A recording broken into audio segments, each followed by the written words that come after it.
if your discovery is that something isn't going to work, this is an enormous contribution to the community knowledge of humankind, Right. because you figured out, oh, let's try this other direction, but this is not something that's commercially exploitable, generally speaking, and we need Right. quick results. And this is one of the big problems with fundamental research into things like machine learning and commercialization of things which must be productized now, whether they work or not.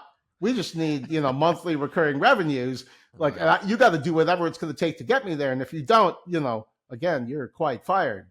But do not look at the man behind the curtain. And, it's a classic case of Roy Amara. Roy Amara is the guy who said, we have a tendency to overestimate the short-term benefits of technology and underestimate the long-term ones, right?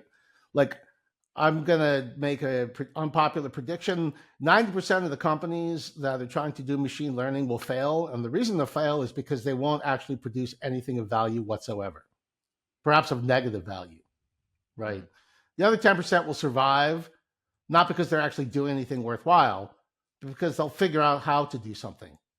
And this is just how technology, process, right? Right. That's part of the process. It just gets distorted a bit by, large sums of money. There was a great video, every entrepreneur is putting, machine learning in their investor deck, just like, oh, put it on, as a, whether or not it makes sense. Company now. Yeah. Right. And this is kind of throwing away the baby with the bathwater as far as, okay, a bunch of this is sort of nonsense, but that doesn't mean we shouldn't be trying to learn something from it. But with so much noise and so little signal, it makes it quite difficult to sort it out.